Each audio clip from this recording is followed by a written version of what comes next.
एक महात्मा थे बड़े विचित्र, ऐसा आपको नहीं करना है, लेकिन वो विचित्र महात्मा थे। दोनों परिस्थिति में आनंद लेते थे। किसी ने कहा कि वो लेटे थे अंदर, तो किसी ने कहा कि गुरुजी, हाँ वो कोई सेठ आपको कुछ देना चाहते हैं। बड़े प्रसन्न हो गए और उठ के बैठ गए। आने दो आने दो, विश्राम कर रहे थे, सेठ कुछ देने आए, आने दो आने दो, तुरंत उठ गए। अच्छा थोड़ी देर बाद कोई देने आया है, आने दो आने दो आने दो, क्या मस्ती है साहब। फिर थोड़ी देर बाद किसी ने कहा गुरुजी, हाँ वो बिजली वाला बिल मांग रहा, अच्छा जाने दो जाने दो जाने दो। फिर किसी ने कहा गुरुजी वो तुम्हारी बड़ी तारीफ कर रहे, अच्छा आने दो आने दो। गुरुजी वो तुम्हें बहुत गाली दे रहे, अच्छा जाने दो। उनसे पूछा मतलब क्या है, बोले ठीक हो तो आने दो, गलत हो तो जाने दो, झंझट बोले ही ना लो, आराम से रहो। क्या बात है, हर स्थिति में अपनी मस्ती में कोई फर्क नहीं पड़ना चाहिए। कबीरा खड़ा बाजार में मांगे सबकी खैर, ना काहू सो दोस्ती और ना काहू सो समा, निंदा स्तुति उभय सम, ये जीवन का खेल है। मम भरोस ही हरसी न दीना, हमेशा भगवान के भरोसे पर रहो। अच्छा देखो, कबीर के बारे में आपने कितना पढ़ा हमें नहीं मालूम। कबीर जीवन के अंतिम क्षणों में मगहर चले गए, और कबीर का जो मगहर में झोपड़ा है उसके ठीक सामने वैश्यालय है।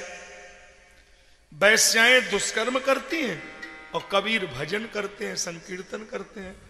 तो अब वो जो वैश्याएं थी उनको थोड़ा परेशानी हुई, कबीर को तो नहीं हुई, उनको परेशानी हुई।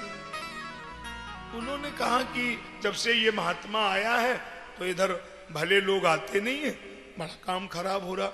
अब उन वैश्याओं ने अपने यारों से कहा कि ये महात्मा बड़ा नुकसान कर रहा है, तो उनके यार तो होते ही बेकार, तो क्या करें, बोले इसके झोपड़े में आग लगाओ। आई मौज फकीर की, दिया झोपड़ा फूंक। कबीर के झोपड़े में आग लगा दी, झोपड़ा जलने लगा।